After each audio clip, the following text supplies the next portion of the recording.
This shit kill me, dog. Yeah. Silent Hill TDS, what's up? Yeah, come on. I.O.W. Sports Network, late night edition. Let's go. Come on. We about to raise the bar. Wild card mark. Everybody grab a seat, cause you know we about to spark. Late night sports talk. Modelo Le Cigar. Man, you don't wanna start. Wild card mark. We about to raise the bar. Wild card mark. Everybody grab a seat, cause you know we about to spark. Late night sports talk. Modelo Le Cigar. Man, you don't wanna start. Wild card mark. Hey. L Boogie with the hot flame, ashtray full of top names, little tree for your membrane. This the 9-hour time frame. I just snatched up a 6-pack, got my hands on a lid pack, whipping up a little batch of snacks. Yeah, man, I think I'm all set. Late night, can't sleep, go ahead and just tap in. Better grab you a cold one, and we about to get some laps in. Wild card on the microphone, he'll hit you with a couple flurries. Y'all need to just strap in for some entertainment sports commentary. We about to raise the bar. Wild card mark. Everybody grab a seat, cause you know we about to spark. Late night sports talk. Modelo Le Cigar. Man, you don't wanna start. Wild card mark. We about to raise the bar. Wild card mark. Yes, sir. Yes, sir. Yes, sir. Yes, sir. Y'all know what it is. What the? We're going to play all the sound effects today, man, because it's a crazy Taco Tuesday. You know what it is. Your man Walkamar in the building. And if you see me, you see my Brody. And yes, he has a very interesting name, but that is Randy Weber, the hater of all haters of anything happiness in Philly. What's good, bro?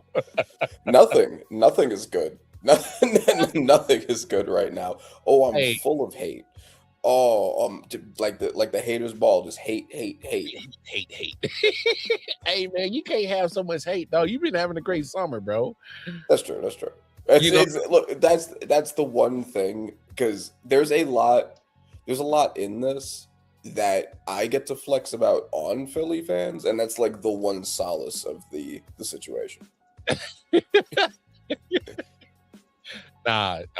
Craziness. Hey, as always, man, we got a lot to talk about. We're going to do pretty much a training camp storyline show. We'll get to that after we talk about the main thing. Y'all know what we got to talk about. But pretty much what we're going to do is we're going to go by divisions. All right. So there's 8 divisions. So we're going to have 8 different divisions. And we're going to kind of give our storylines per division. Kind of think what's going to happen, what you think is going to happen this upcoming NFL season. Is the team going to be competing? Are they going to be, great? Are they going to be dog shit? We'll discuss it all. But we got to get to the main gusto. And y'all know what we here for. I know what y'all been waiting on. Y'all been waiting for what the Taco Tuesday fellas was going to say about LeJawn in Philly. He's now LeJawn. I think for me, Big Dog, I think Philly was kind of always on the board, especially you saw them putting the team together, especially after they made the trade for Jaylen Brown. I was like, I've seen teams put together like this be attracted to a guy like LeBron. And so I kind of sense that was always on the board. And of course, you got to siphon through the crap on the internet or what's getting reported and whatnot. Obviously, I think people say Golden State went in there. I find that hard to believe, because especially with Draymond just signed his extension, yesterday?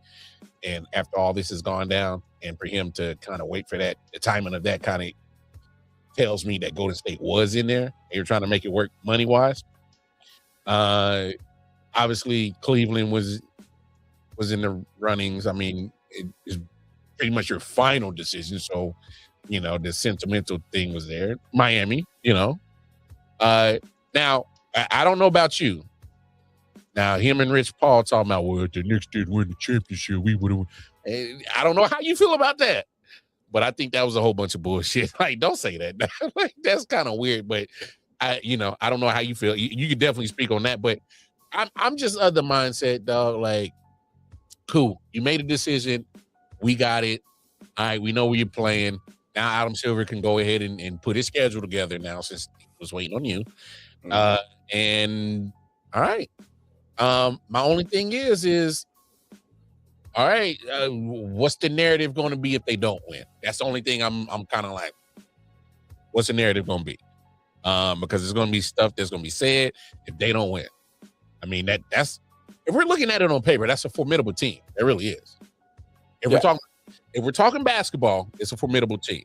Now, y'all can have the circus and whatnot that comes with LeBron and all that. I'm just kind of at this point, I'm like, hey, all right, it's your final decision. Either you win or you don't. That's just kind of where I'm at. I don't need the theatrics. I don't need all the other bullshit. Just either win or don't. All right. Period. That's where I'm at. I'll let you have the floor, my dog, because this 25 years in, the man still got the NBA pretty much wrapped around his finger.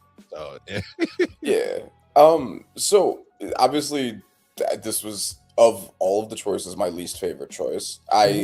I also thought that it was the least likely choice of the main four because my expectation was that he wanted to go somewhere for legacy reasons, right? So his home team, the other team, big team that he played for, or his former rival team with stars of his age, all to me made more sense for him. Obviously, there are personal reasons that, we don't know. But this does seem to be primarily basketball driven. I do think it's very funny, and I love the spit on the Philly fans that LeBron doesn't even want to live in Philly. Yo, he's living in New York, which does give more credence to the idea that he reached out to New York first, and one of the two sides ended up not being interested. I think it was the Knicks side, and I am glad. Not because I don't think LeBron is still a very good player or can make a team better, but we already proved that we have a championship formula as is, and I don't think there was any need to mess with that. But LeBron going to Philly, I think, is a confirmation that New York was on his radar at some point, and for whatever reason, that didn't end up happening. So he's instead living in New York. He doesn't even want to live with y'all, and as he should, and he's not trying to step on shit everywhere. So I don't like it. Obviously, as a fan of the team in the East that they're going to be mainly competing with, I also don't love it for LeBron for legacy reasons, because the obvious motivation for LeBron is that he's trying to catch up to Mike. He wants a fifth ring. Yeah, it's a 2-year deal. He has 2 years to win 2 titles. If he goes back to back, that's it. Now, come on. Now, I don't mean to cut you off, Randy, but if he goes back to back, I think that does kind of slightly change the conversation.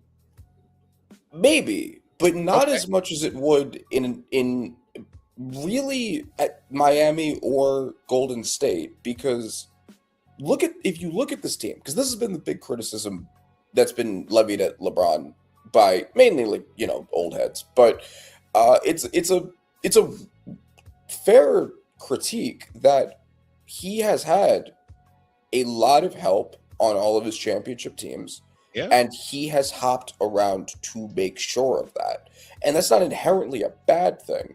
But if you're comparing him to Michael, of all of the inner circle top 12 or so players, he has won the most with the least help. The best player he's played with is Scottie Pippen.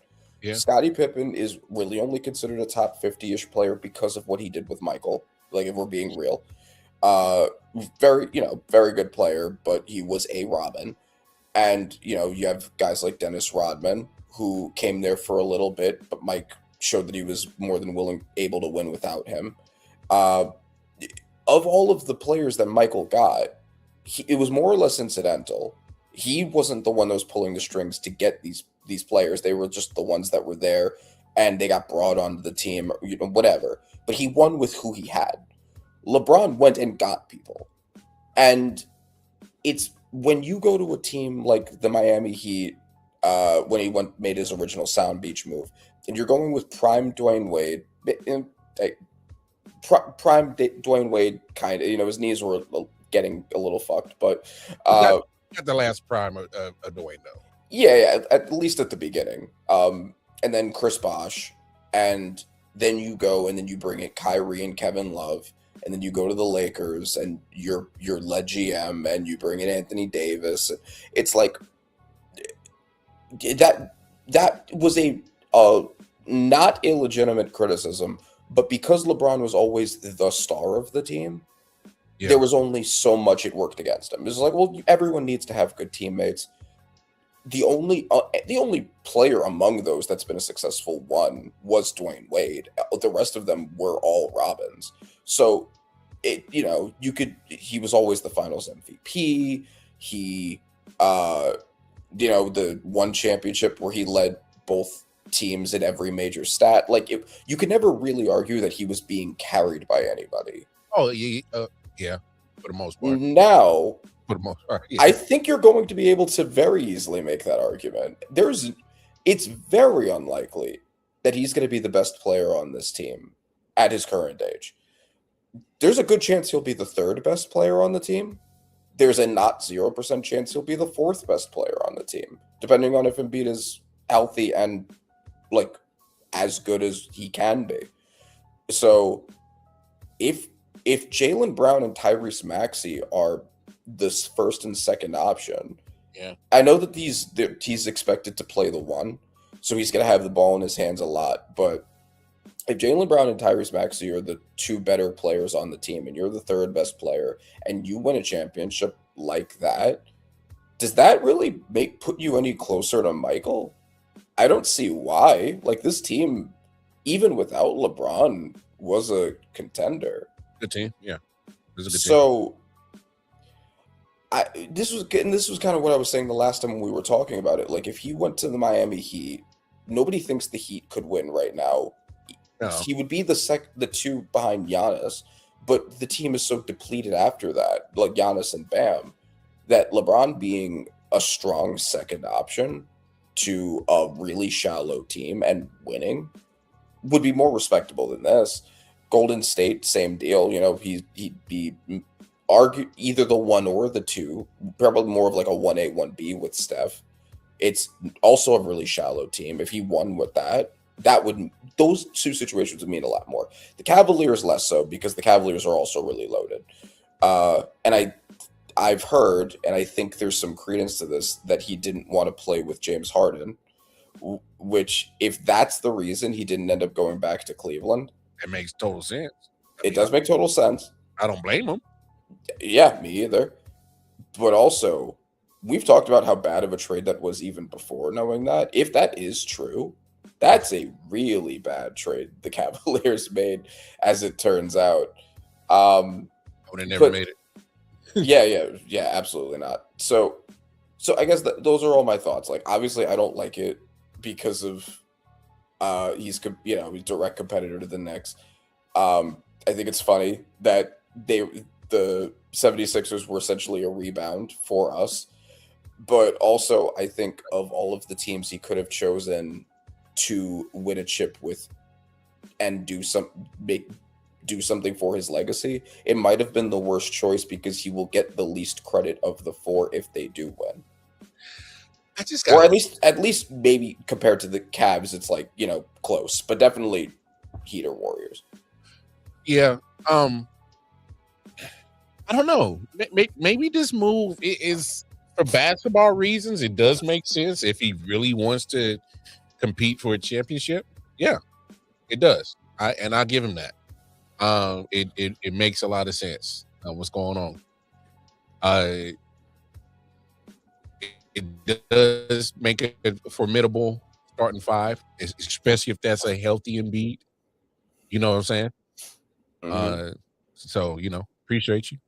So if that's a healthy Embiid, that's a formidable starting five, without a doubt, basketball reasons. But I can't help but to look at the fact that, why did this man, he don't want to live in the city? That's kind of odd. And you know how Philly fans, sports fans are. Like, if I'm a Philly sports fan, like damn, like, you only just You just want to come play ball and bounce. Like you don't even want to integrate in the city. It feels kind of. To be fair, would you? Hey man, for those that know me, 2 years ago I went to WrestleMania 40 in Philly. Right, I drove my car. I drove down there. I shit you not, my car ain't been the same since. That's 2 years ago, bro. Yeah, that's makes sense. That's so funny. I'm just being look. There were some good parts of Philly. It won a lot, but I mean, I survived, and I survived WrestleMania. Yeah, Philly different, man.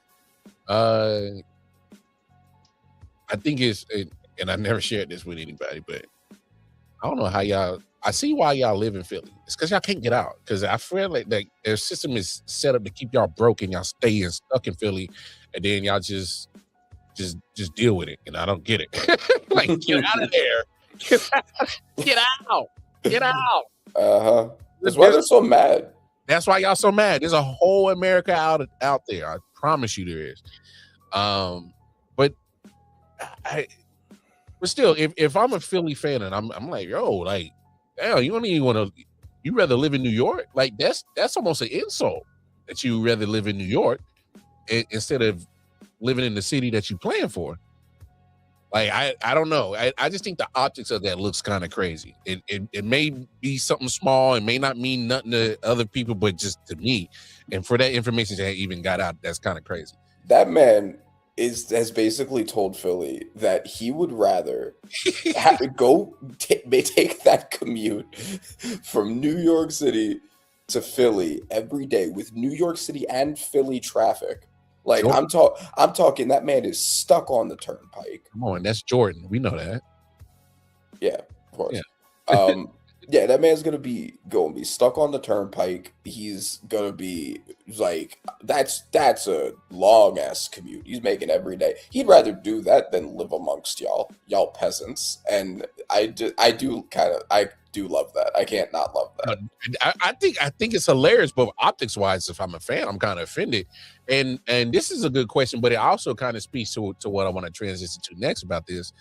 Is obviously he was on my team for the last, I think it was 7-8 years in LA. And we got a long list of legacy players, and to answer your question, the true question is the greatest is Julius Erving because he won championships and he was just so different. And yeah, Wilt's the best player among them, but Irving was the best for the franchise. Yes, but I will say this, AI was good for the culture of 76ers. He's the culture of 76ers. Like he I know he didn't win, but he embodies the whole like grit, toughness of Philly of 76ers. But the true answer could have been Joel Embiid if he could ever stay healthy. But regardless, I'll say this: I don't know. Is with him? Oh well, actually, Wilt won a. I forgot. Wilt won a title with the 76ers too. So actually, yeah, that the answer is Wilt. Okay. Hey. Yeah, and he won the Finals MVP. Moses did for Irving's year. So well, I mean, he had Moses Malone on his team. Yeah, so right, yeah. So yeah. Didn't I could rock with Wilt being that answer, but I'm just to get back to this legacy part of because he was just on my team for the 8 years, and obviously we got a long list of legacy players on the Lakers franchise, and I just kind of felt like he just never kind of fit our franchise or at least the history of it. He just didn't fit. Obviously he was a big name, big stars, and that's what he fit that part of Lakers. I'm talking about like, the championship, always contending for championship, winning multiple championships, like a Magic and Kareem with the Showtime Lakers, like a Kobe Shaq. So, but regardless, as we just talked about the greatest 76ers, is there enough time in 2 years for him to even crack that list? No, unless he goes back to back. I don't think just with 2 years, I you'd have to go back to back.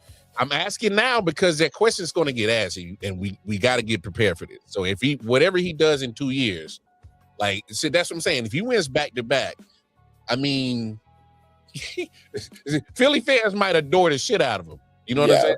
They might get over his address. They might have to.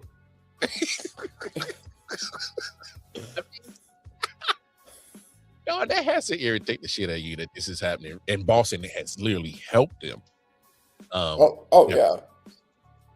I think that's the kicker of all this getting put together in Philly is that Boston literally helped some of this, and I'm kind of just like, why would you do that? Yeah, no, like we already said that it was like a historically bad trade, and it was. It's been made even worse now because there's good reason to believe that if the Jaylen Brown trade doesn't happen, LeBron going there also doesn't happen. So you made them like a borderline super team. Yeah. You made a team that just beat you in the playoffs, that you blew a 3-1 lead to.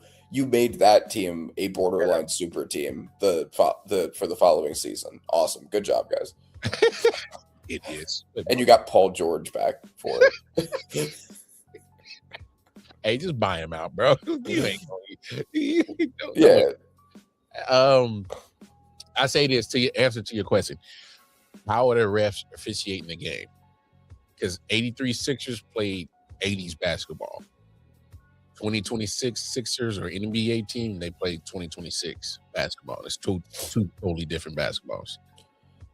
Yeah. Also, what modern team? Like, do you mean teams from this past season? Do you mean teams? Because, like, if you're talking like the KD Warriors, no, they would not. Shit. No. If you're talking like most teams within the 2010, like the Heat Big Three, probably not them either. Most other teams though within our era, they'd probably have a good chance to win. Maybe the Kawhi Spurs. Yeah, I mean, I guess it depends on who you're counting for like modern teams. But like definitely not the best of the Warriors, and there are a couple other teams that would give them trouble. Yeah. It just I just go by how are you letting the refs officiate the game? If you're letting them get physical, I'll favor any team for the 80s over any team today. It's just because I mean their physical was different. It was, and I don't know if some of these young generations, they're soft, man. All right. Not everybody can be physical in this NBA right now. Not everybody can handle it. And I think that's why the Knicks won is because they're a more physical team. And you saw, as you see, for some reason, there's a difference in officiating between regular season and playoff. It's just regular season basketball and it's playoff basketball, and the refs help. Right. Like I don't know why they don't just officiate it all like playoff basketball. Like it would be so much better if they just did that. If just all of it they treated like playoff basketball. Well, to be fair, I think if they did, I don't know if the endurance or the durability, which is already a concern and a problem now, I don't know if they officiated and let them be a little bit more physical throughout the whole 82. I don't think we would get some of your stars by the time we get to the playoffs. Well, I mean, you said what my response would have been. Everyone's already hurt all the time. Yeah. I mean, yeah, it could get worse, I guess, but like people are staying out for like 40 games because someone was slightly in their landing spot. Like it's it's crazy. So yeah. And I've been listening to so many sports podcasts, and I talked about it. I've been on other people's platform and talked about it. I can't explain how they're playing less games now than they were back then. I can't explain it. I don't know the answer. Yeah. No, it's got to be something with like medical science. It's got to be something with like the way that they train. Probably like I know that the joke about like older players is like they were plumbers with side jobs and all of that. maybe just the heightened amount of play that they have basically from high school to when they're in the NBA, constant training, maybe more physical stress on the body. That's one guess, but I don't know. I think there have been studies on it though. I think that would be an interesting thing to deep dive. Nah, no doubt, no doubt. As we transition to some football talk, because baseball had their time to shine, and well, it's training camp time, and that is just the music to everybody's ear. Football fans is back, baby, and I mean, what, next week we got the Hall of Fame game, I think, already. So that's another sign that football is back, and then August is right here, and then at the end of the month you get college football back. So yes, we made it. We survived. So we're gonna do a quick training camp storyline, little scenario right here, and we're gonna start with the champs. Obviously, Arizona Cardinals, Seattle Seahawks, Los Angeles Rams, San Francisco 49ers. Look, I just think my storyline is simple. I do not think that the champs are going to repeat. I lost some key pieces. 49ers, I don't know if they're going to be healthy enough. They will compete. They managed to get double-digit wins with a lot of injuries last year. I do favor the Rams to get out of this division as the champs, and I'm gonna just go ahead and mark this down. I do not be surprised if they represent the NFC in the Super Bowl. And you got 3 potential playoff teams, 1 potential Super Bowl winning team, and then you got that one disastrous piece of crap franchise that is the Arizona Cardinals. Find a way to get that team sold. That's all I got for you. Take it away, Randy. Yeah. So the Rams are my favorite to win it all. They are most people's favorite to win it all. That's not really a surprise. They're a loaded team. They have the reigning MVP at quarterback. They have the reigning unanimous DPOY who just broke the 18-game sack record.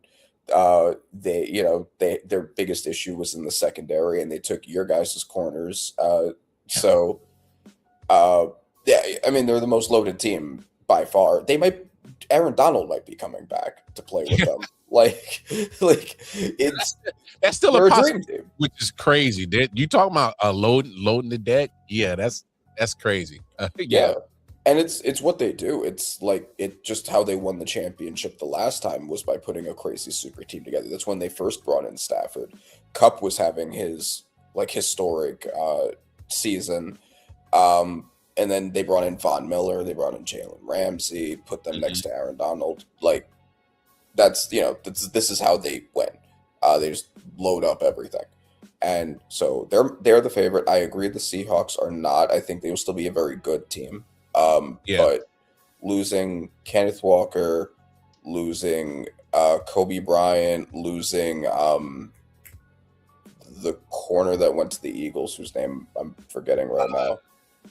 Tariq Woolen. Woolen. Yeah. Yeah.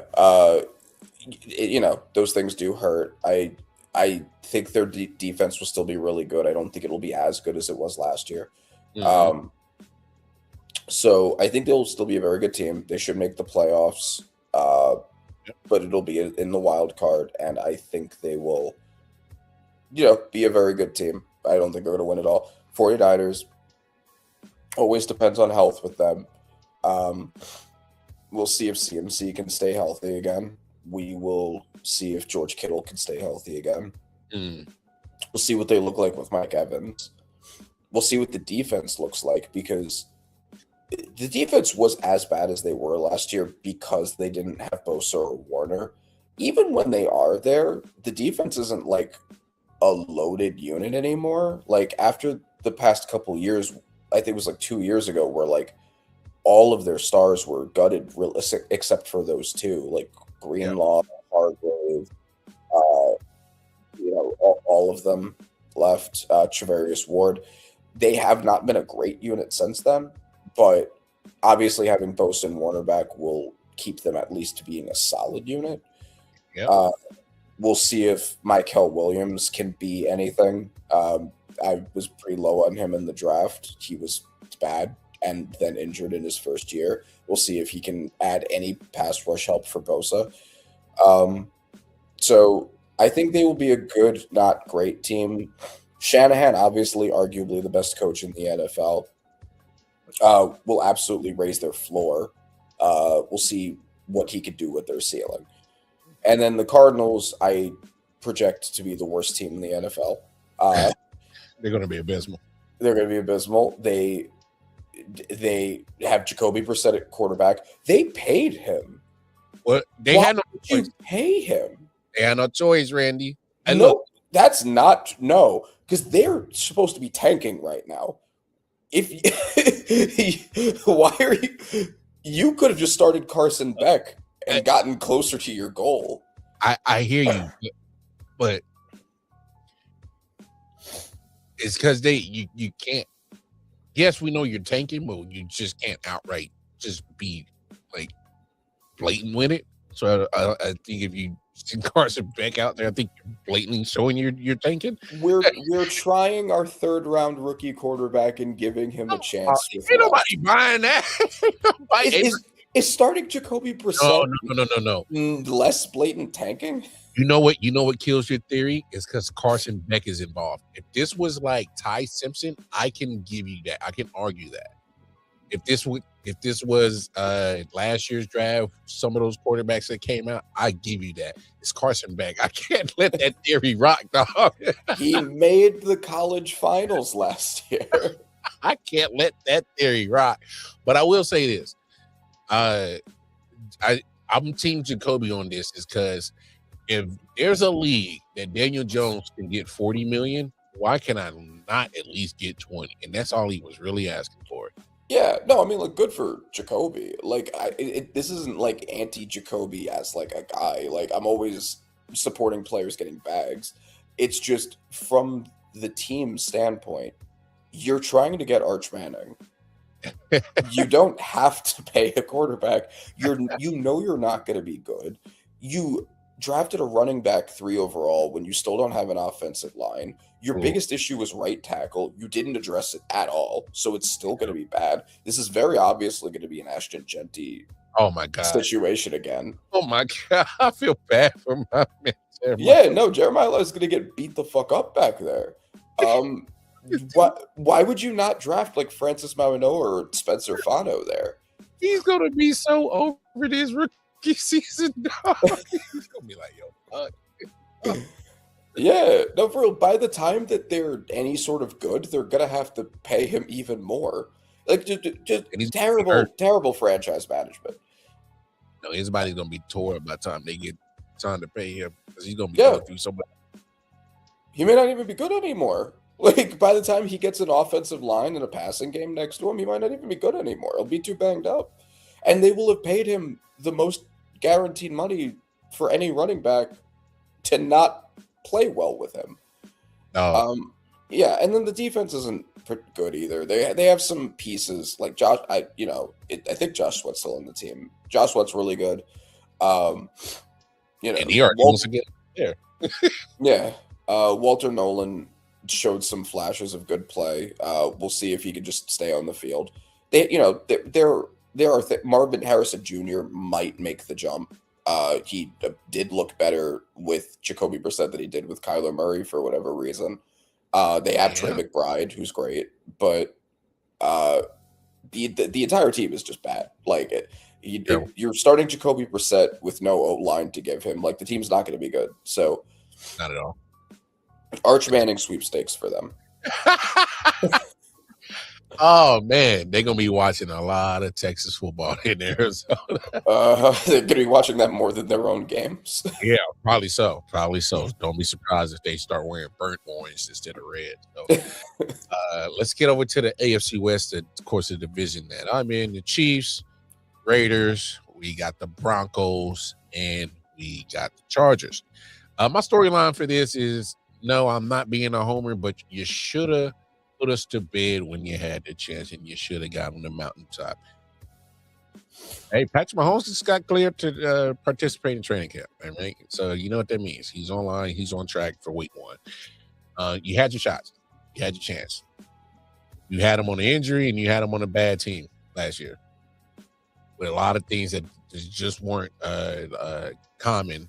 Wasn't common, I guess, of becoming of what the Chiefs have been for the last 8-9 years.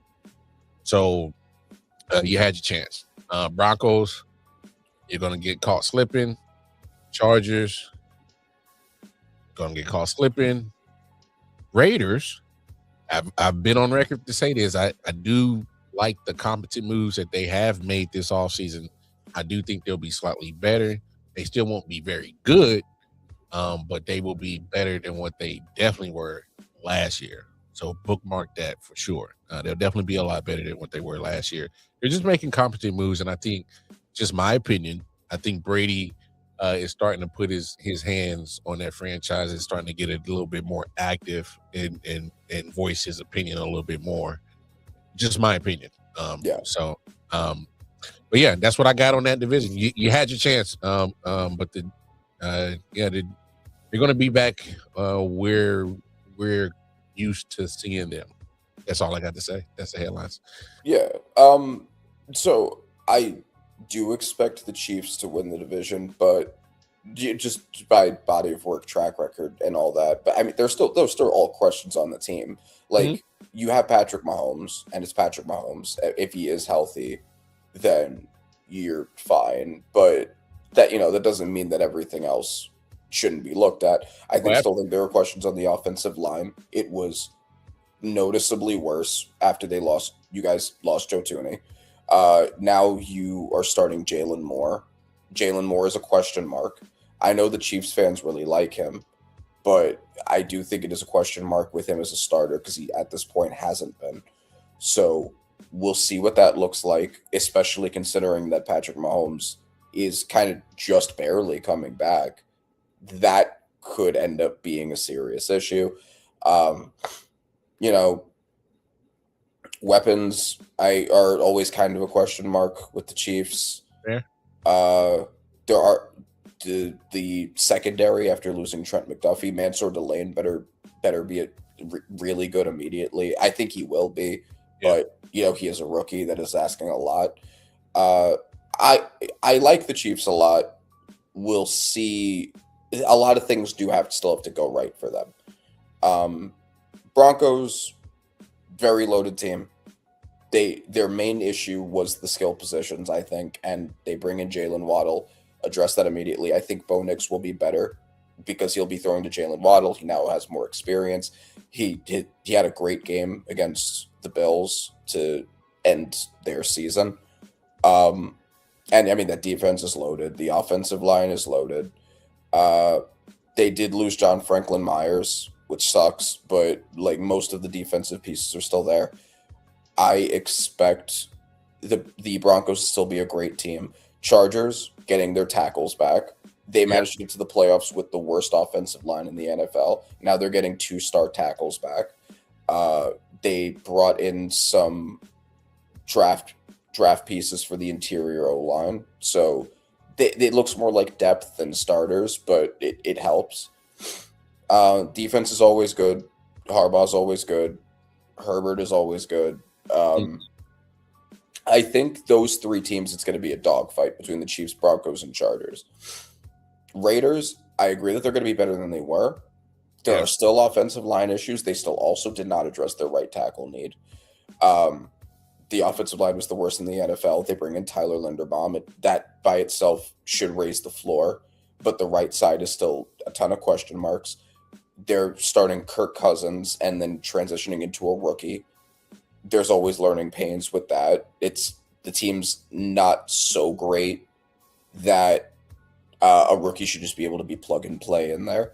It's going to be, learning pains for him. The defense is a lot of new pieces. It'll be better than it was, but we'll see how much better. And they have a rookie head coach. So I like Clint Kubiak a lot. I think he did a great job as offensive coordinator with the Seahawks, but he is a rookie head coach.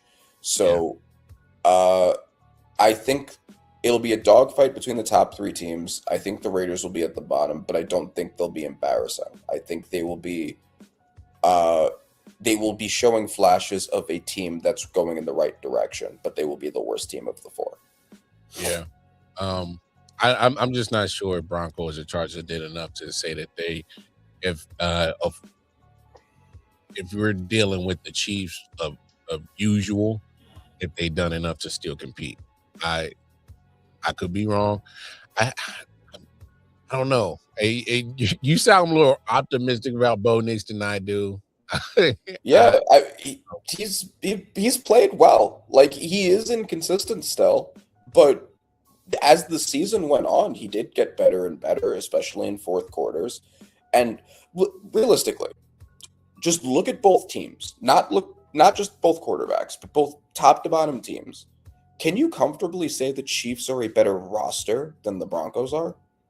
No, but there's certain players that cover so much that they cover the lack thereof of certain talent. Like Mahomes is Mahomes. That obviously he covers so much. Yes. Even Kelsey, to a certain degree, even though he's even getting older, was still very productive last year. Covers so much. Chris Jones covers so much. So, yes, you may lack certain talent, but your stars are stars. You know what I'm saying? And so they cover so much, and that's why I think when you get to that point and they won so much, you get content, and that's why you get lackadaisical on filling out the rest of your roster like other teams. You know, oh, I'm comfortable with what we got because it's proven. And then all of a sudden, once you you have a season like last year, like, all right, everybody's getting better because they're tired of us, so now we got to get better and up the floor again. So I just think that where the Chiefs are at. Look, the Broncos are very talented. Chargers are very talented. And also the coaching between all 3 of y'all, you guys might have 3 of the top 5 coaches. Yes. And this is a good question too. What's up, Crafty Southpaw? Long time no see. He says how were Knicks and Mahomes performing coming straight off of bad injuries, and obviously, and you know that is the reason that's a good question is because with Nick's injury, because I think he had the ankle. I'm not sure how he's doing. I haven't seen any reports, but you know this is a knee injury. That whole weird thing with Peyton at the end of the season too. Also with kind of you know if they ever end up at the same event, it'd be kind of awkward. But no, we don't know. We don't know until we see. And oddly enough, we'll see at the same time week 1. So as they both Monday night Broncos Chiefs. So and hopefully both will be cleared to play, and hopefully we can get that answer to that question right there. But let's move on to our next division. Hey, let's go to your division. Big homie, I'll let you start off this time with your division. The Giants, Cowboys, Eagles, and of course, Commandos. Yeah, the Giants are winning the division. So we'll start it like that. Jackson Dart was the best rookie quarterback last year. He excelled tremendously and looked like a really good quarterback with basically no help. Malik Neighbors was out after their first game playing together. So he had to throw to Wan'Dale Robinson, Darius Slayton, and Lil Jordan Humphrey, and he lit up 2 of the top 5 defenses in the NFL with that as his help. Well, he had Neighbors for the Chargers, but he did his first start in a regular season game. He lit up the Chargers defense. Then he lit up without Malik Neighbors, throwing to that group, the Eagles defense. And then without Cam Scatterbo at this point, he lit up the Broncos defense. And Shane Bowen's defense failed him. This was in his first season with all of his help going down on that fucking MetLife turf.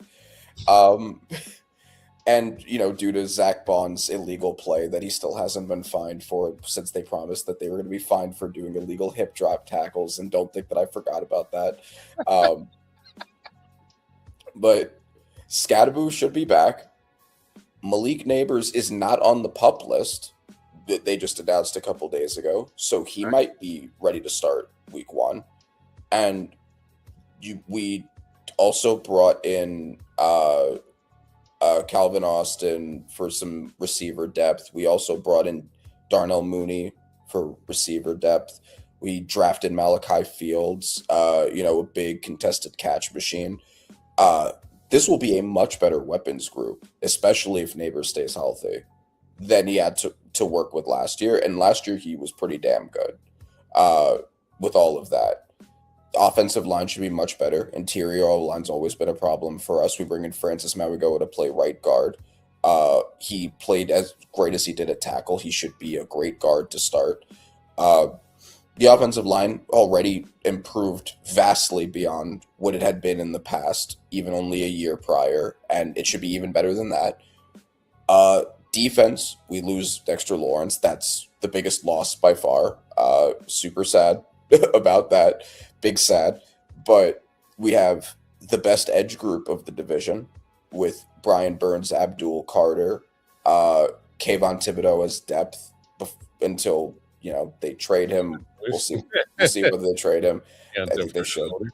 Or let him go for a comp pick or whatever. But in that, we bring in Arvell Reese, arguably the best player in the draft last year. He's going to play linebacker next to Tremaine Edmonds, who had all the 5 interceptions last year. And we have the best head coach in the division and a new coaching staff. Shane Bowen is gone. So we should be able to actually utilize these defensive pieces much better. Paulson Adebo and Javon Holland, who were really good before coming to the Giants, we might see a bounce back from them. We might see a bounce back from Andrew Phillips and Tyler Nubin, who were really good in their first seasons. There's a lot to be optimistic about. But I have to talk about the other teams. So the Eagles, obviously there's a ton of talent. They lost A.J. Brown, so there's a little bit less. But A.J. Brown was arguably making them worse last year by demanding the ball and it not working out for them because their quarterback shouldn't be passing that much.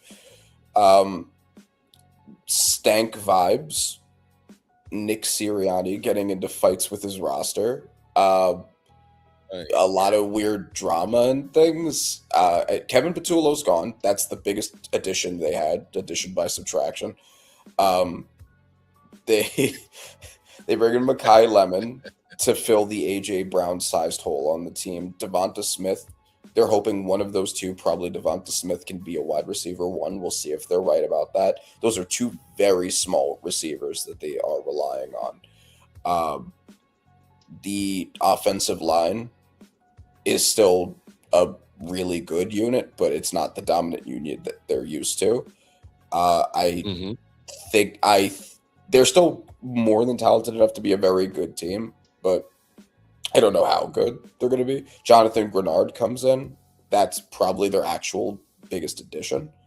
They're still going to be very good, but we're past the point where they're like this just monster super team, I think. So I think it's very much in the cards that they place under the Giants. Cowboys, one of the best offenses in the NFL last year. They bring back George Pickens. Offense should still be dynamite. Defense has obviously been the issue. They had one of the worst defenses ever to start the season. They after they traded Micah Parsons, although their defense was bad when they had Micah Parsons the year prior. So they flipped some of those picks into Quinnen Williams, put him next to Kenny Clark. Donovan Ezaraku looked good. And they're hoping Malachi Lawrence could be the final piece on that defensive line. They're hoping Caleb Downs can be what he was sold as. And there's a lot of potential in the defense creeping up towards average. And with how similar to what I've been saying about the Bengals, the offense is so good that if the defense is just average, they can be a good team. We'll just see if that can happen. Yeah. And then Commanders, the story with them is obviously they have two good players on the whole roster, and one of them is the quarterback, but he's hurt all the time. So if he's healthy, they should be a good team. If he's hurt, they will not be a good team. And Sonny Styles looks like a freak, but we'll see. He is a linebacker overall. We'll see how much that actually affects the team. Yeah. There's a lot of sentiments. I agree with you. And look, I do think that the Giants are going to be a solid team. Now, I'm not going to let you think they're going to win the division. I'll let you have that, but I don't think they'll win the division. I think you'll be a pesky team. I think the Giants will be a very pesky team. My thing is we will peskily win the division. Yeah. It's nothing against John Harbaugh. Obviously, he's won a championship, been around in playoffs, but he's also kind of gotten stale and just kind of it's the same Harbaugh. Like, and he's also had some moments where, like, bro, you've had multiple moments in the last few years that you just didn't close the deal, bro. Hey, like you're the coach of a team that's just not closing the deal, and if it's something that happens once, okay, and shit just wasn't our night. Twice, all right, it's more. It happened again, and we're talking about several situations now where his team has just not closed the deal, and it's like, all right, is there a problems like philosophically that's going on, or the complacency with just, and you see it happened with Andy Reid in Philly, and then he leaves. He was kind of knocking on them. But I was just gonna say, because that was gonna be my response, because you're right, he was getting stale in Baltimore. Yeah. And what do head coaches do when they're getting stale? They change environments. Yeah. And that's exactly what Harbaugh is doing. And you're right. Yes, and you're right. He's had some moments. He's absolutely had some moments where he's blown leads, made puzzling decisions, stopped running the ball at times where there was no reason to. All of that is true. I mean, the game 1 of last season where they put the ball back in Josh Allen's hands, there was a lot of things. However, look me in my eyes and tell me Harbaugh's not the best coach in the division. He's first, Schottenheimer's second, Sirianni's third by default, and Quinn is in. I agree with Crafty Southpaw. Washington's definitely finishing last because I think Dan Quinn is going to find out of a job at some point in the season. I don't think they got enough talent, and I just don't know if they did enough to make sure to protect that young man. He's too reckless with his body. I thought he learned from his mistakes in college, but he made it through his rookie season, so that's why I was like, oh, he learned his lesson. And then he just because even when he got hurt and was coming back, was still throwing his damn body around and got hurt again. And I'm just like, okay, he didn't learn his lesson. So I don't think he's going to be around for the whole season. And that's why I generally avoid predicting with injuries, like, well, he'll be hurt, blah, blah, blah, all that, because it is predictable.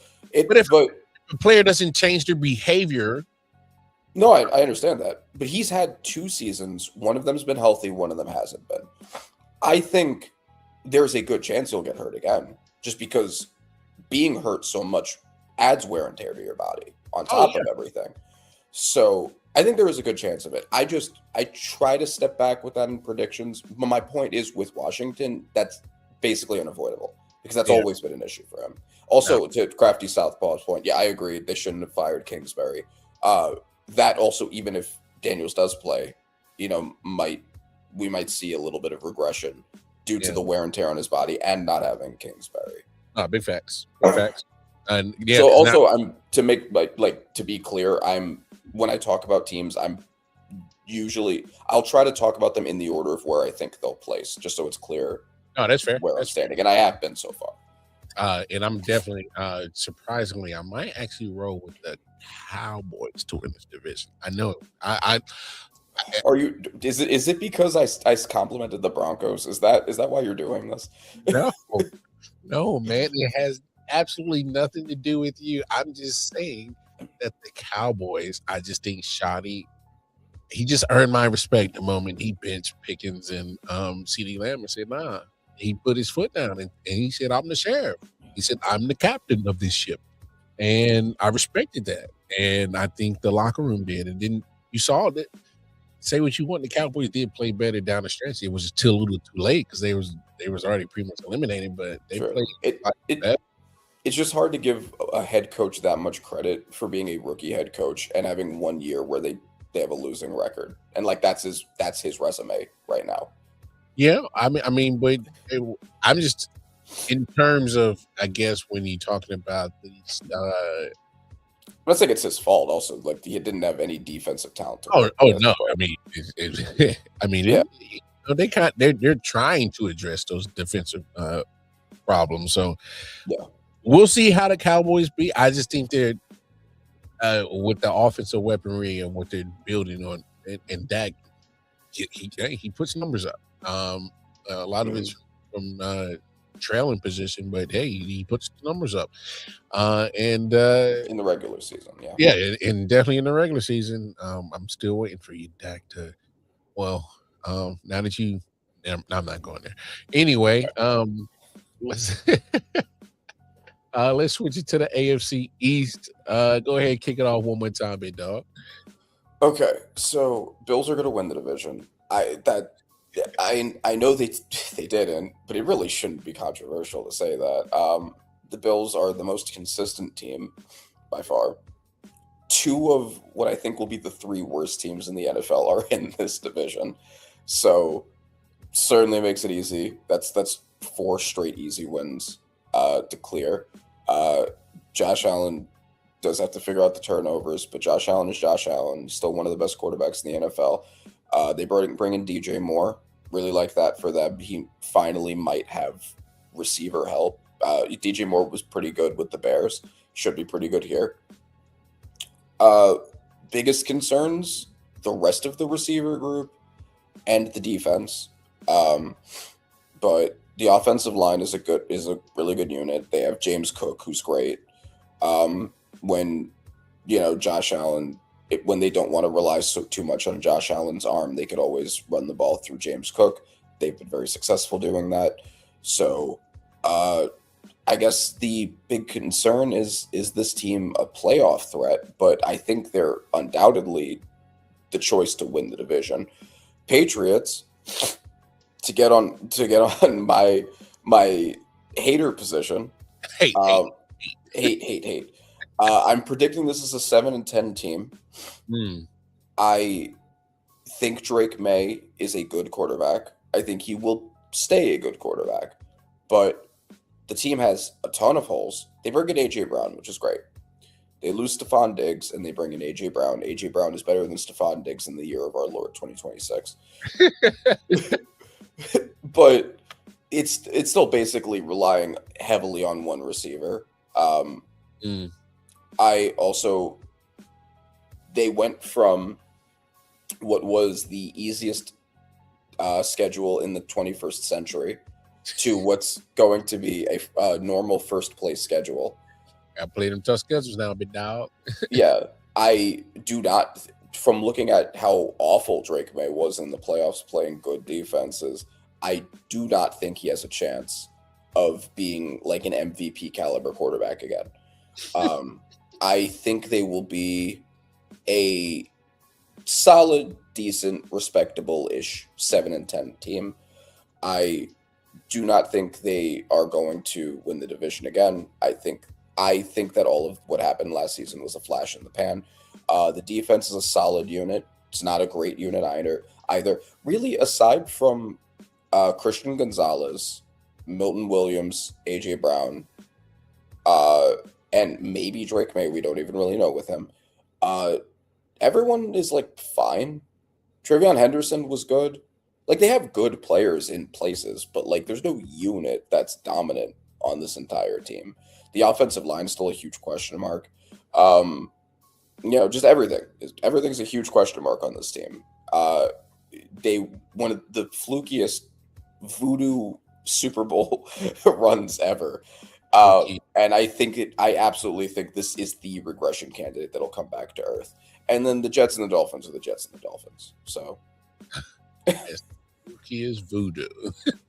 Yes. There's just not much to say. Of course they're gonna suck. They're also in the Arch Manning sweepstakes. Oh my goodness. Yeah, I definitely Jets will be in the Arch Manning sweepstakes. I think the Dolphins will be too. Yes. Even though they just signed Malik Willis. I don't know how that's going to go because as soon as you sign him, you strip him of all his weapons. Yes. I'm very low on the move personally. Yeah, I'm like, damn, Malik, damn, at least you got paid. Yeah, exactly. Good for him too. But like, you're taking a guy who was horrible in his only starting role. He had some flashes of really good play as a backup in a much better structure that you're giving him now. And also, you paid him like a decent amount of money to be a starter when you're really should just be looking to tank right now. Like, why are you looking to pay any of these quarterbacks that are in the NFL right now? Just tank and get yourself a rookie, like adults. Like, stop it. Yeah. Wow. Dolphins won't be good. I will say this about the Jets though. They'll probably win more games than they did last year. I don't know if it'll be enough to save Aaron Glenn's job. Because I mean, if you say, "Oh, we got progression," give me time. I don't know if they will. Don't know. Yeah. I agree. The Bills win this division. Patriots. I just got to see you really do it again. So,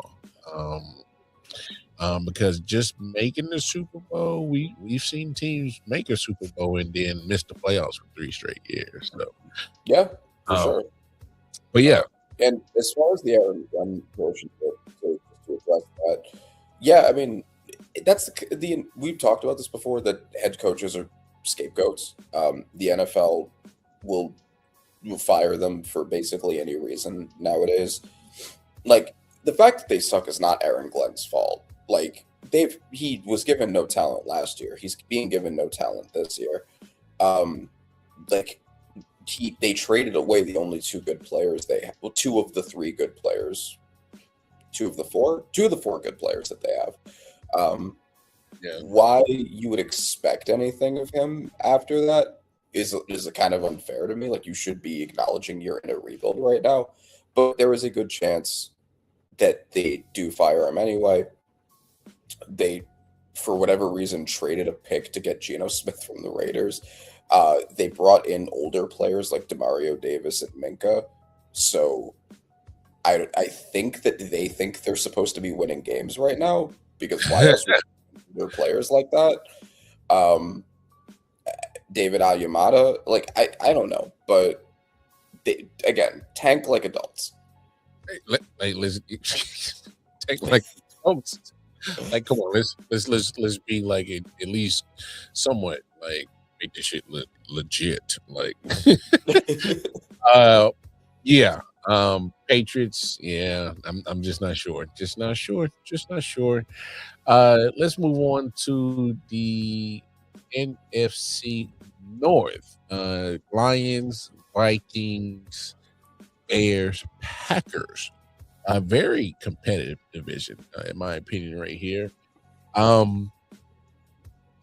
don't know if I'm ready to go all in, and this might be the first time that all 4. No, that's not going to happen at all. I think they might get another 3 teams in here. I know they're worried about the injury with Micah. I know Minnesota has got some quarterback questions. But I love their defense. I love their, hey, I know Brian Flores did not get a coaching job, and that's okay. But they ain't dropped that suit. Mm-hmm. They ain't dropped that suit. So I'll let your boy. Look, Lions had it down here, missed the playoffs. This is put up or shut up time for me for my man Dan Campbell. Because you were one of the hottest teams after you turned them around. All right, because you did have some shitty years, first couple of years, then you turned them around, and now you just had your fall off after your hot run. So I got to see what your response is as a coach now, because you got punched in the mouth last year. That's some things that just didn't go your way. It's the playoffs. How do you respond? I'm curious on that. Caleb Williams has shut me up, and I'm buying into the Caleb Williams effect. Him and Ben Johnson seem that they I don't know how their relationship is, but on the field, he's gotten the best out the kid. I know it's 1 year, but and man, he made some couple throws and some moments that almost snapped your neck. Where you like, did you see that throw, cuz? Nope. A couple of the greatest throws ever were by one guy this past season. I'm just saying, my man, he made me pop my neck a couple of times. Like, hey, cuz, did you see that throw? So it's like, all right, I'm buying in. And here's the crazy thing. Jordan Love could possibly be on that level if he can ever get out of his own damn way. Yes. If he can ever get out of his own damn way, we can easily be talking about Jordan Love in the same breath as a Caleb Williams. Jared Goff is going to be Jared Goff. He's not going to be too much, not going to be too less. He's just going to be Jared Goff. Which might end up being what he's been, which has been like one of, if not the best offenses in the NFL, like second or third in yards, second or third in touchdowns, which has been pretty consistently. You get some good stuff out of him as long as you can protect him. That's been the thing. I can't remember what I was watching. It might have been Man Down Sports, so shout y'all out. A man has kind of been in some good situations, whether it was with the Rams or with the Lions. He's had some offensive weapons around him, some good offensive minds around him. Yep. Like, so it's not like Jared Goff has ever been in a situation where like he's been in a New York Jets type of situation. You know what I'm saying? He really ain't that. So I think we know for a fact he can get you to a Super Bowl. Winning it has to be the team. I just think that's just where it is. Like, he can quarterback it, manage it, game manage it, which is I don't think is a knock on quarterbacks to be called a game manager, but he can get you to the Super Bowl dance. Now, everybody got to dance with us. We all got to get it, all 53. So, I just think in this division, I do think the Bears win it. Packers, Lions, Vikings could all potentially, if they shore up their major issues, especially with Minnesota quarterback. If Kyler Murray can really actually do something with KOC, I mean, I think you do got to start him over JJ. I just think you have to. You have to, for sure. JJ just... He's the worst quarterback in the NFL. The worst starting quarterback.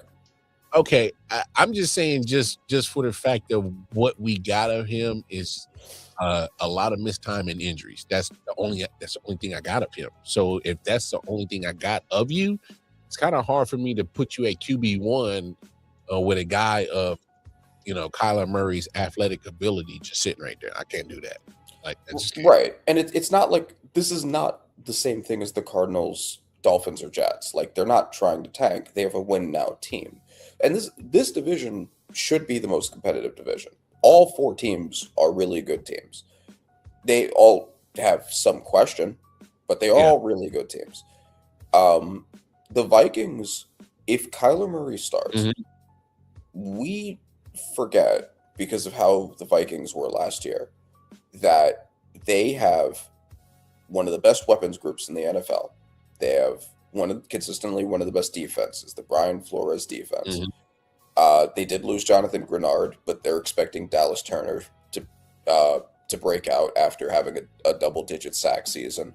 So they may end up not missing him all that much. We'll see. The offensive line that they revamped, there were a lot of injuries to it last year. If Darisaw, Brian O'Neill, Donovan Jackson all stay healthy, should be a good unit. If they could just get like average quarterback play, this should be a really good team.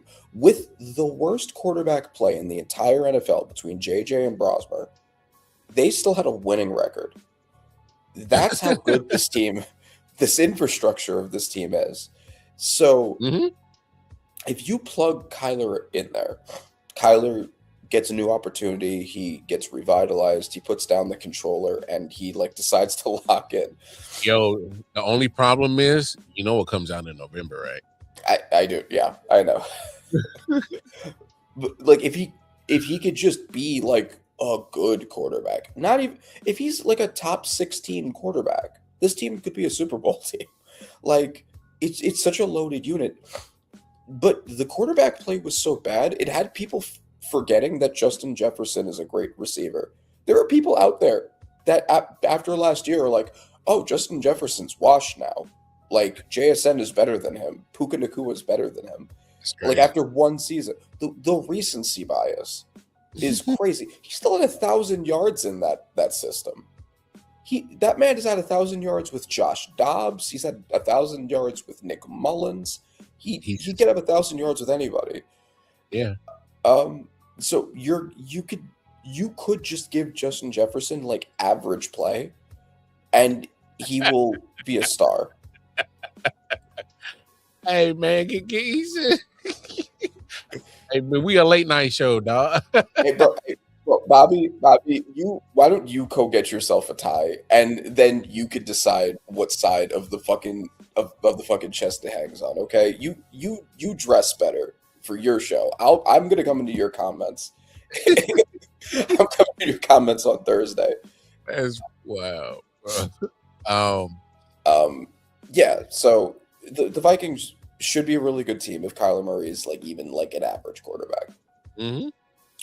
Lions, dominant unit, basically everywhere. I think Jared Goff is very underrated for what he's been doing. Yes, they were the bottom of the division last year. That was not his fault. There were a lot of injuries on that defense. The defense was not very good. There were issues with the offensive line, which I know he is not great under pressure. That's why you need to protect him really well. You're right that he's not the kind of quarterback that can Superman his way through a season. But if you get him help, he will produce. He's produced very consistently. The defense should be much better. I really liked the addition of Derek from Michigan, Derek Moore, putting him next to Aiden Hutchinson. Aiden Hutchinson really needed help in the edge room. The secondary should look better if they're not all injured. Love the addition of Keith Abney in the draft. I think this team will be a really good team. They should absolutely be a playoff team. They should be a team that can go somewhere in the playoffs.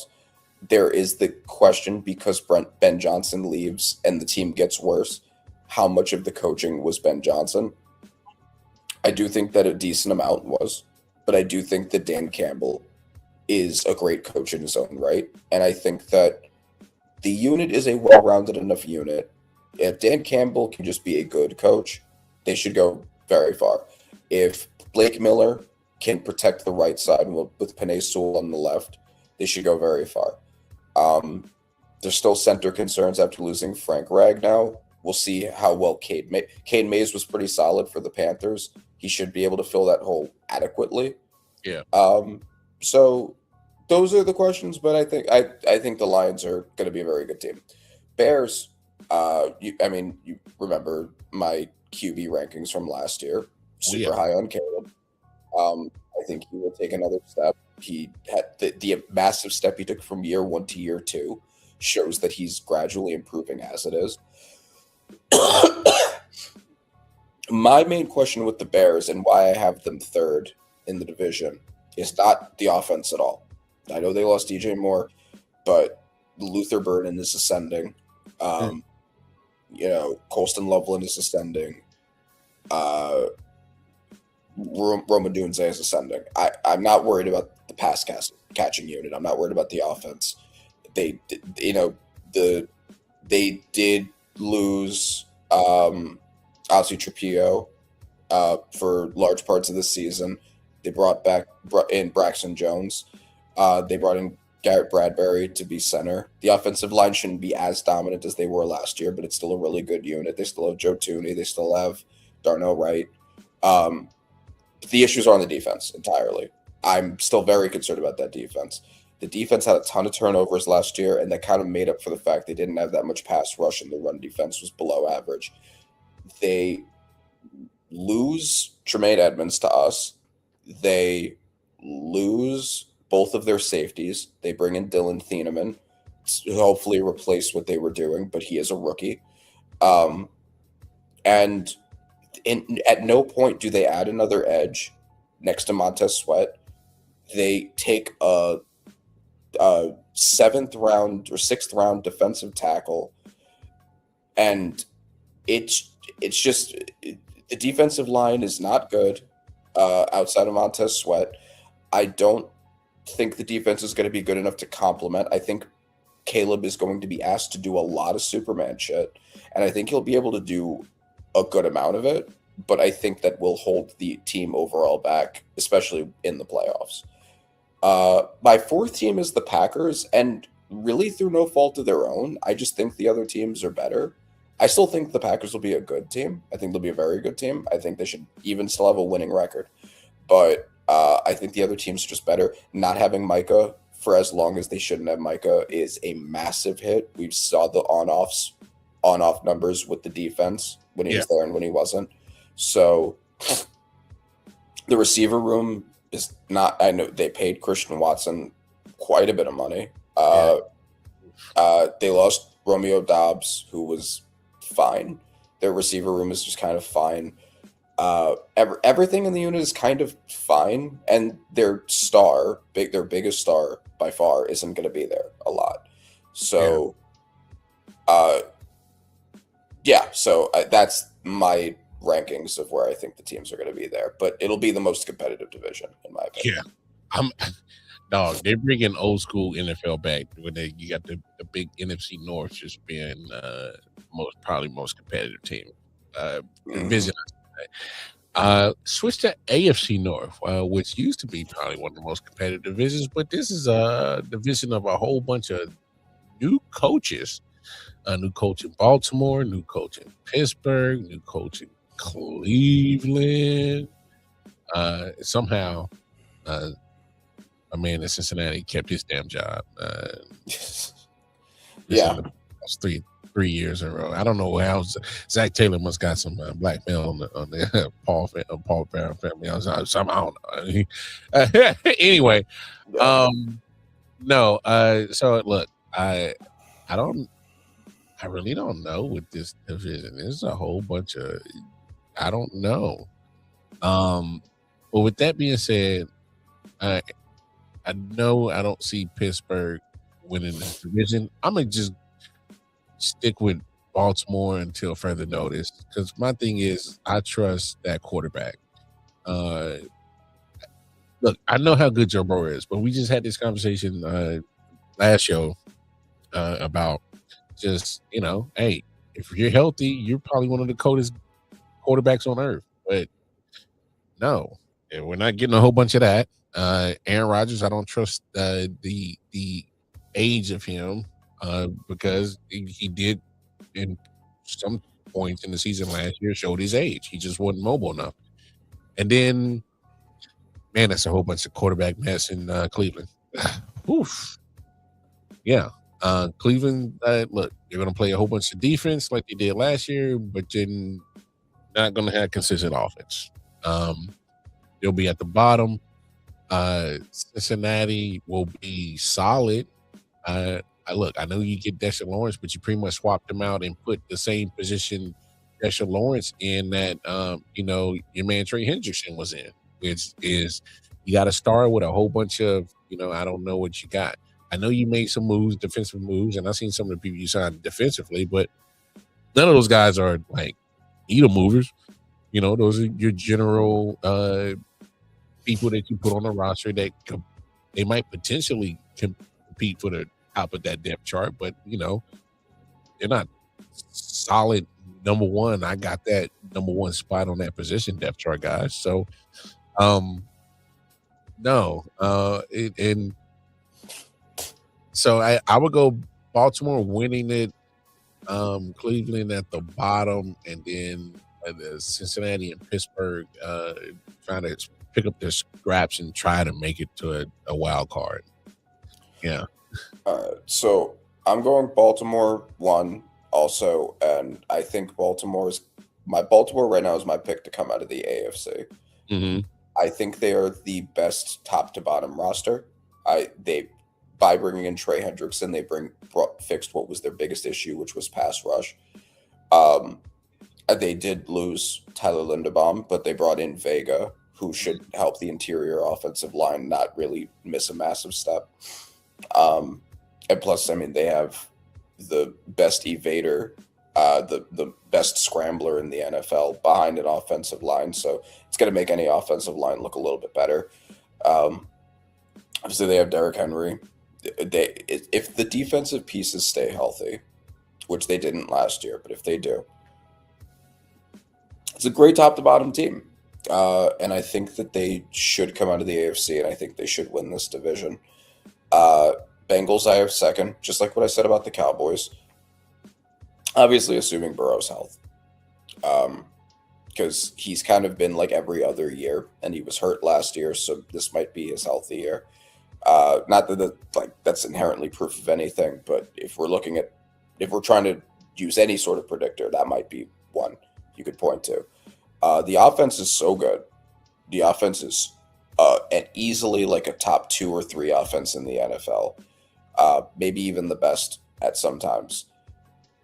If the defense is just like competent, they can win a lot of games like that.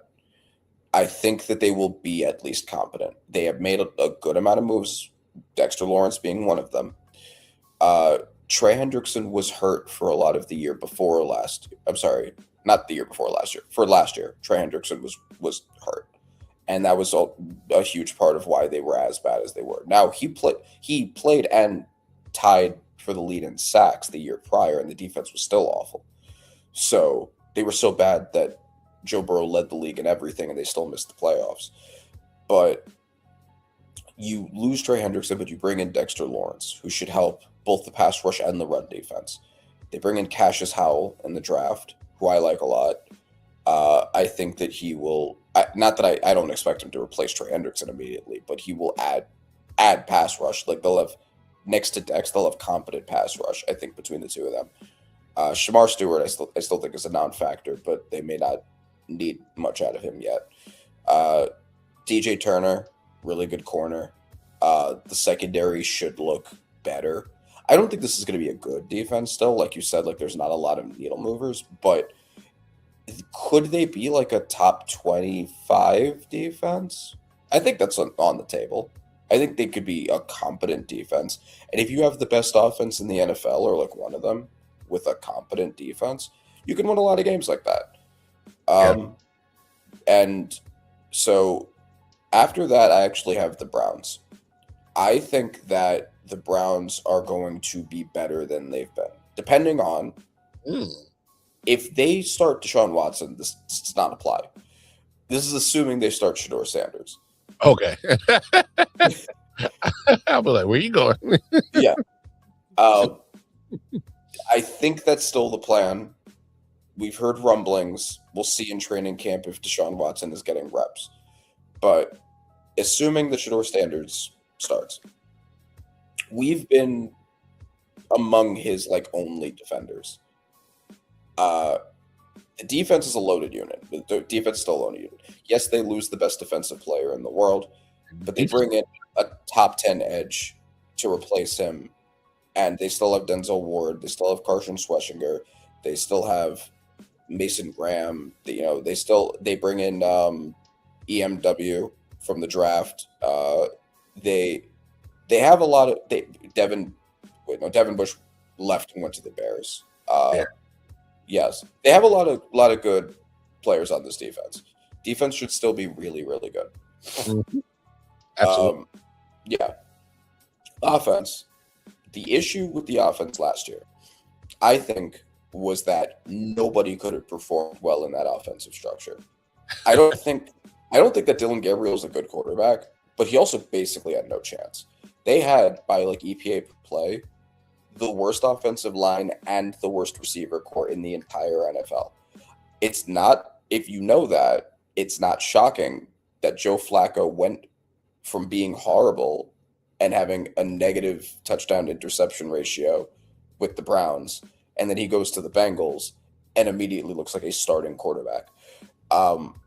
So given that, they have now revamped the entire offensive line. They brought in Spencer Fano, they brought in Wyatt Teller, changed every position on that team. For receiver, Jerry Jeudy was awful last year. Jerry Jeudy did not help his quarterback at all, and that was their best receiver by far. Mm. So, in addition to Harold Fannin at tight end, who looked very good last year and should ascend, for wide receivers they now have Casey Concepcion and Denzel Boston. If they get solid play from that offensive line and that receiver core, then we can actually see what Shador Sanders can do with like a chance, and also a head coach that doesn't seem to be purposefully holding him back at times. You take all of that, assuming let's assume Todd Monken is competent as a head coach. It's the reverse of the Bengals. You have a great defense. If you just have like a competent offense, then you can win. Like you could be like a respectable team like that. And the last team that I have is the Steelers. They lose Mike Tomlin, which I think was a massive floor raiser. I think switching him for Mike McCarthy is a big omen. Aaron Rodgers is getting older. Aaron Rodgers is gradually getting older. The team on paper actually looks arguably better than last year. They bring in Jamel Dean. They bring in Michael Pittman. I like those moves. Their offensive line is worse than it was last year, though, and for a 40-something-year-old quarterback, that's a big deal. The defense is aging more and more. TJ Watt has not been the TJ Watt of old. We're seeing kind of the declines of everybody on the defensive unit. The defense wasn't even good last year. Because it getting old. Yeah, exactly. For the first time in a really long time, the defense hasn't been good. So I think Jamel Dean will help, but even he's also an older player. If you don't have a good defense, I don't think this offense is going to be good enough to carry you, or vice versa. So I think this will be the worst team in the division, just because I don't really think there's any area where they excel. I don't think either side of the ball is even above average. And so that's my main concern there. And their big floor raiser is gone. I think this will be the first losing season the Steelers have had in a long time because Tomlin's not there. Hey, Steelers fans, you some of y'all wanted them gone. Okay. All right. All right. We weren't competing for Super Bowls, but hey, man, you knew what you was getting. Hey, right. We get to the playoffs now. It's on. Whatever happens after this, we can affect that. But I'm gonna get you there. And so it's like I don't know. Yeah, and I like Tomlin. I do too. I do also understand, just like I've said with the other teams, if you're not competing for a title already, then you should be looking to tank. And Tomlin was just never going to let that happen. So maybe the problem with is Mike McCarthy, I think, also probably won't let that happen. I don't think they'll be bad enough to get a star quarterback in the draft, but I do think they'll be worse. And that's not a great not a great purgatory to land yourself in. I damn sure don't think they'll be good enough to compete for a title. But let's move on to this one of the strangest divisions, NFC South: Panthers, Falcons, Buccaneers, and who else is in there? I remember the brain Saints. Saints. There we go. Saints. Yeah. There we go. Look, obviously this was the division of a whole bunch of mediocre, a whole bunch of 8-9s.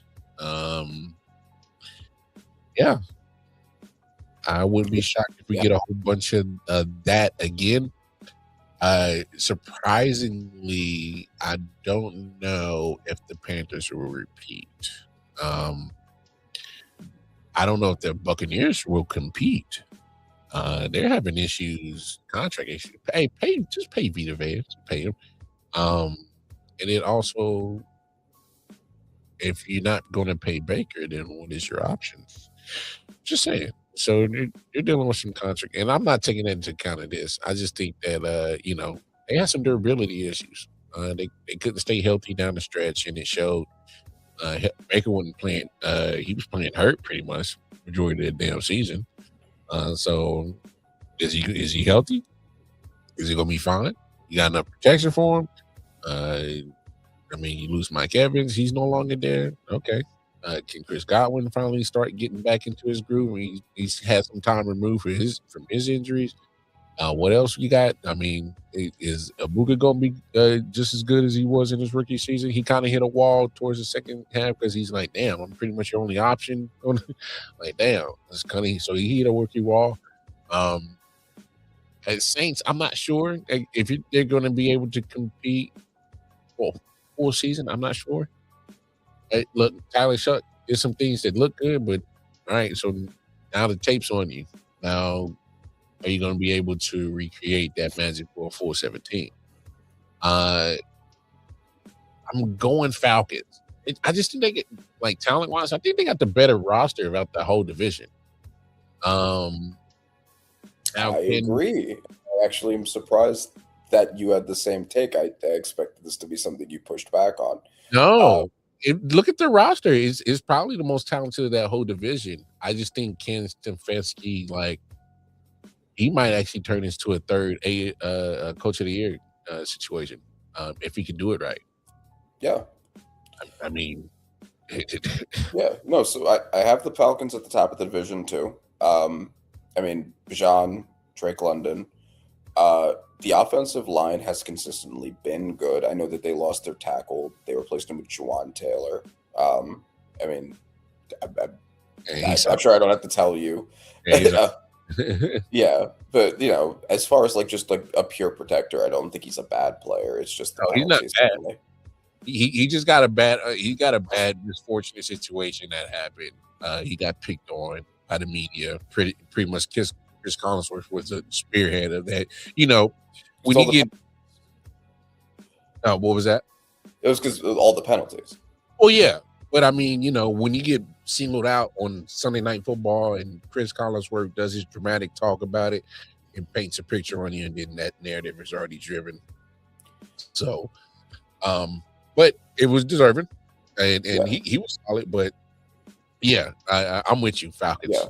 It should still be a decent offensive line. Chris Lindstrom is still there leading it. So the offensive line will be – so it's between Penix and Tua.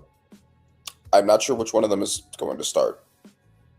Penix was not good last year, but he did have flashes. That Bills game, for instance, he showed talent and flashes throughout the season. I don't know what he's going to look like, but I'm not really betting on him. I think that Tua, when he plays, and I know how bad he was last year, but I think it's important for everyone to remember that's the only year he's ever been that bad. Man. And he had one of the worst offensive lines in the NFL. Tyreek Hill went out really early. Mm-hmm. I'm not saying that's the help's fault. He individually played very badly, but he's going to be going into a team that has Bijan, that has Drake London, that has a better offensive line with Chris Lindstrom, and he'll have Kevin Stefanski. I think that he will be in a better situation than he's been in quite some time. I think that because this is someone who led the league in yards one year. Yeah. Like, this is somebody who had one of the greatest offenses in NFL history one year. He scored 70 plus. Yeah, he scored 70 plus on the Broncos defense. And, like, the Broncos defense is not the current Broncos defense, but it's still incredible.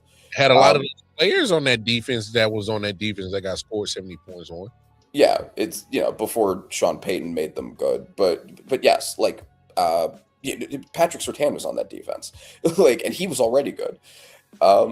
So, like, before anyone's like, well, he had Hill and Waddle. He had good games when Hill was out and when Waddle was out. I don't think it's just that. Like, he has talent. So you put him in a much better situation. You put him with what should be better coaching than Mike McDonald as the head coach. McDaniel's the head coach.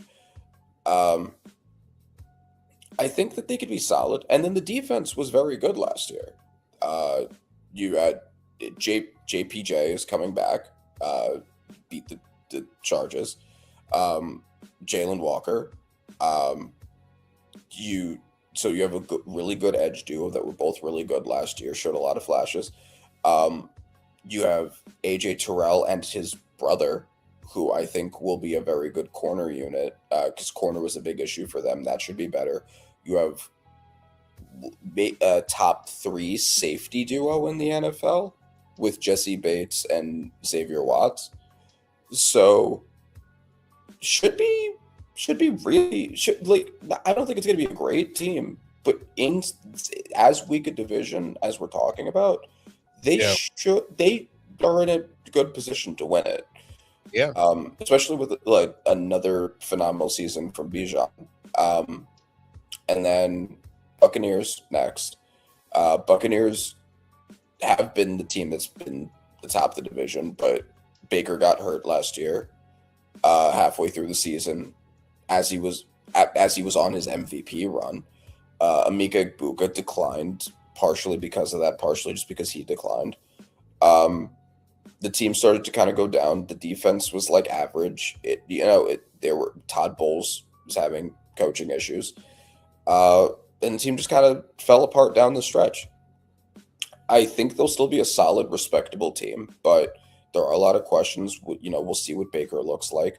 We'll see what they look like without Mike Evans, although we kind of did see that last year. Levante David is out. Ruben Bain should be a massive increase to the pass rush. So the defense might actually be better overall, depending on how he turns out. If they bring back Vita Vea, put him next to Ruben Bain, Yaya Diaby. I really like David Walker, who they picked up last year. We haven't seen anything from him yet. Could have, Antoine Winfield. You could have a really good, not necessarily great, but like a very good, respectable defense. You could have a good offense. I think they'll be a respectable team, but I don't think they're going to be as good as the Falcons. And then we'll see kind of how the contract situation works with Baker going into next year. Because there are 2 quarterbacks who kind of are fighting to keep their jobs on the teams this year. Next is the Saints, who I think will be the Saints. I don't really know what to do with, and I feel like that's a pretty common opinion. Like Tyler Shuck looked solid last year. Had some flashes. He did win games. He won games against bad teams, though. So just like with Drake May, you don't really know what to do with that. Mm-hmm. He doesn't have a very talented team around him. I like Chris Olave. He's a very good receiver. Jordan Tyson, if he's able to stay healthy, because that's the big concern with him, that could be a really good receiver duo. Yeah. They've drafted tackles high, and the offensive line can get to a point of respectability. I think the interior still has some issues, but the 2 tackles are good. Shuck, I think Shuck will be good. I don't see any reason why he'd be bad, even though I expect him to be bad coming out of the draft. I'm willing to believe what I'm seeing with him, but will he be a great quarterback off of that? I don't have proof of that yet.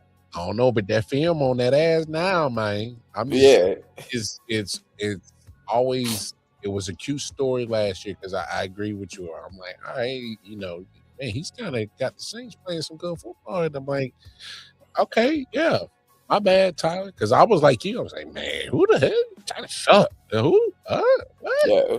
Over Shador? Why would you do that? Like, Yeah.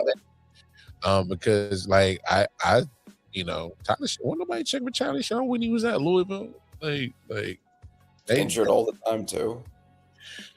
So yeah, I'm like you. I'm like I don't know what to really do with y'all. Like, yeah, no, exactly. I don't know what to do with him. I think he'll be, you know, decent. But you're right. The having the film on him is a big deal now because I think a lot of rookie quarterbacks get a bolster. I think it's the main reason for what we call the sophomore slump because that's when they get film on you. Yeah.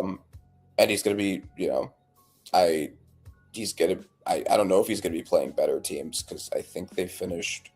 Did they finish last or did the Falcons finish last? Either way, they'll have like a third or fourth place schedule, so the schedule shouldn't be crazy hard. But he's going to have to play for a full season. Yeah, that he has some expectations now. So I don't know what I don't really know what to do with them. I don't think they're going to be a very good team, but I think they will have some flashes of good play. I have them winning about 5 games. I think that's probably fair for them. Yeah. And then the Panthers, I know that they won the division, and I know that I'm predicting them to fall all the way to the bottom, even though arguably they got better. They had a very good draft. They brought in Devin Lloyd. They brought in Jaden Phillips. Paid him too much money, but the team, he'll make it better.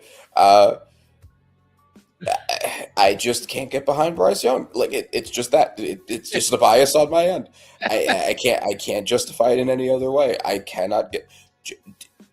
It was so weird. He was great, and then he was awful, and then he was great, and then it was awful, and it didn't seem to have anything to do with the team. It was just random because he would be really good against good teams, that he'd be awful against bad teams. Like. He won the division somehow that way. He lost the last game of the season to the Buccaneers, but because the Falcons beat the Saints, he went to the playoffs anyway. It was so weird. And then he had a good game against the Rams in the playoffs. It's a sample size thing, I guess. Like, be good consistently before I believe in you. It's crazy because like. I don't know what to really do with Bryce Young either because it's like you got benched, they brought you back, and they like for you to be a first number 1 overall pick to get benched like that, like for Andy Dalton. That's my thing. Like, and Andy Dalton was better. Like they were correct to bench him. That's the worst part of it. But he did bounce back, started playing a little bit better that season, and he had like you said, an up and down season last year. I don't know, but I'm also kind of looking at the franchises at the Panthers is like, you know, are you doing enough to protect them? Are you doing enough to get the offensive line, weaponry? And he has Tedero McMillan now. He has the best weapon he has played with, who should get even better over time. For sure. And I think that's a massive part of why Bryce Young was good at all. Like, Tedero McMillan really did a good carry job for that offense. Mm-hmm. I just don't believe in Bryce Young. And I feel like I need more of an analysis to justify it, and I just don't have one. Like you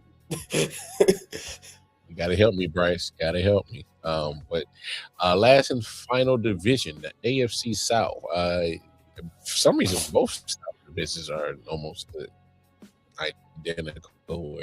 I'm not expecting a lot of the AFC South. So my headlines for this one is Duval will not repeat as the champs. I think they take a step back. I think the Colts are going to be abysmal. They're going to be terrible.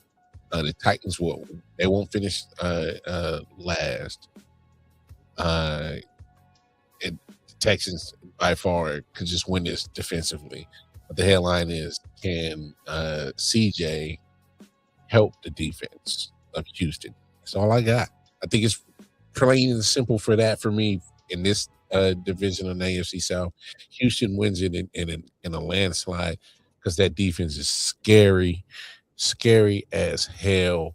But they just need some help from CJ, and we don't need to carry CJ. We just need you to help.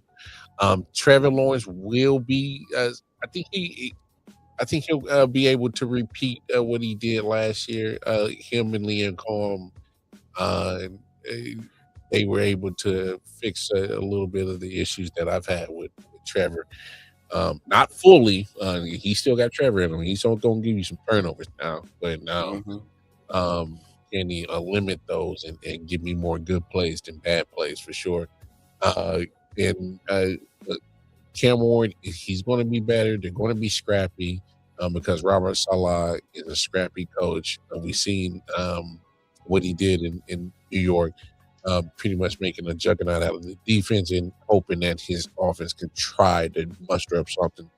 I think in this situation, he'll get the defense right because that's what he does. Is now you got a guy like Cam Ward who already has a mental makeup of wanting to be a winner. So when you add that, you're still missing some things to grow your team to make it better. You're missing some stars. You're missing the Jimmys and the Joes. You're missing some. You are. So there's going to be a lack of talent compared to other teams. Could you fight for a wild card? No, I wouldn't be shocked. That's just me personally.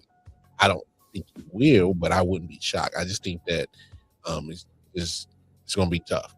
There's some other good teams in the AFC to think that the Titans are going to be from one of the worst teams to a wild card team. I just don't think that's possible. I think you'll be scrappy. And then, the Colts. I just think you're going to be bad. Find a way to get Jonathan Taylor, get some value for him while you can in this running back market. Save him. Free him. Yeah. I don't know. I don't know what the hell you're doing in Indianapolis. I have no idea Chris Ballard, I think, GM, what are you doing? I don't know. You got to. What's your direction, bro? Because I just think you're winging it at this point. I have no idea what the hell you're doing. No, I'm just being serious. Moves. I'm like, what are you doing? Like, so I mean, I have the same order: Texans, Jaguars, Titans, Colts. Texans, I do think that CJ Stroud, there's a good chance CJ Stroud is better. I don't know if he's going to be, we're going to ever get rookie season CJ again, but I don't think so. The offensive line, the biggest issue between last year and this past year, the past year and the one prior, was that the offensive line was awful. And everyone was like, fix the offensive line. And so they changed the offensive line coach. They brought in Ariante Ursary in the draft, and they did nothing else. They also, their best offensive lineman, Laramie Tunsil, they traded away. And they replaced him with a rookie. And then they changed their coach, and they were like, okay, offensive line fixed. And it wasn't fixed, and it was still bad. And CJ Stroud got worse. And he got so bad, which I think is partially the result of just being traumatized out of development, which is what happened to David Carr on the Texans as well. My scrambled, bro. It was so bad that Davis Mills came in and was better than him. And that's bad. That's very bad. They finally did real offensive line restructuring. Brought in a bunch of new players on the offensive line, changed everybody. just like the Browns did. I think because of that, I'm higher on the Texans than I would have been otherwise. I think that the defense is elite still. They made it even better in the draft. They made it even better. They brought in Kane McDonald in the draft to boost the run defense. That's going to be nice. Reed Blankenship brought in as a safety. So they did all that. And all the offensive line moves, similar to what I said with the Browns, but to a much higher degree. Yeah. You might be the best defense in the NFL. You could just get a competent offense. As it is, the offense was not competent last year, and they still won the division and a playoff game. So you could very easily just have like a top 20 offense potentially if the offensive line really holds and CJ Stroud starts to revert back to some degree. And with the best defense in the NFL, you could do a lot of damage that way. Yeah. Jaguars, I mean, we've went through the Trevor Lawrence journey, the roller coaster that is Trevor Lawrence before. Bad, horrible first year, but it was Urban Meyer, so no one counts it. And then second year, he gets the guy who made Nick Foles and Carson Wentz a Super Bowl champion. First half of the year, awful. Second half of the year, really good. Wins a playoff game that he throws 4 interceptions in. Then he reverts back to being meh, going into bad again. And then he's awful again. And then Doug Peterson gets fired. And I do not think it was his fault, but he got fired. Liam Cohen comes in and seems to have fixed everything. Trevor Lawrence looks better. He starts the season pretty strong, and then he kind of middles out in the middle of the season, and then he has an incredible last month or so of football, and then has a game-losing interception in the playoffs. So this is a situation where I'm just splitting the difference. Or like I don't know what's gonna happen. I still don't know what you are after 5 years. So 6-11 is kind of what I'm going at right now. 6-11, ceiling maybe 8-9, 9-8. But that's I just don't know what to do with you. Titans, I like Cam Ward. Cam Ward was leading what was for most of the season, so like the very end before the Raiders duked it out with them. Dookie intended. The worst team in the NFL.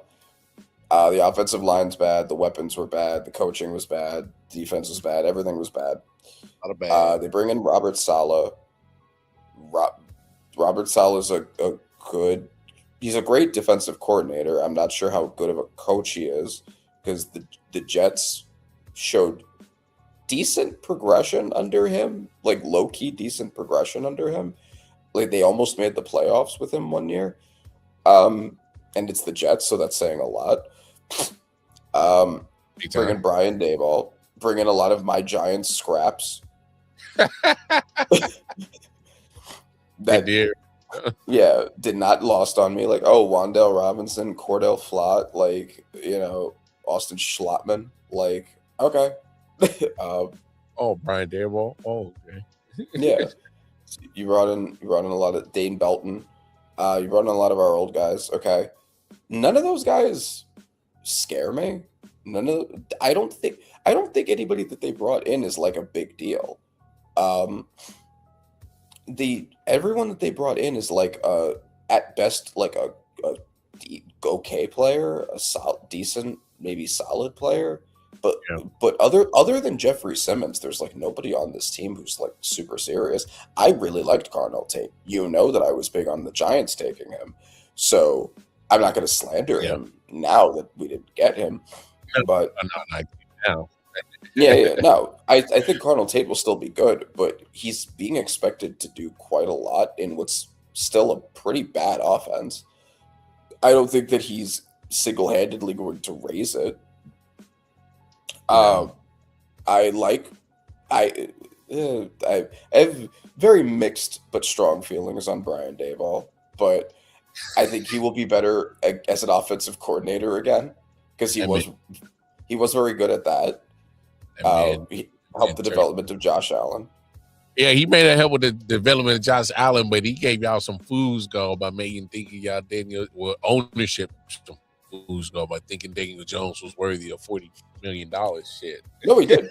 That's totally true. But it's also to his credit that he was able to make Daniel Jones look that good. So I think that I don't see much with this team. And then the Colts has one of the most efficient offenses ever, but I was banging the table all last year on this show. This is fake. This is fugazi. This is not sustainable.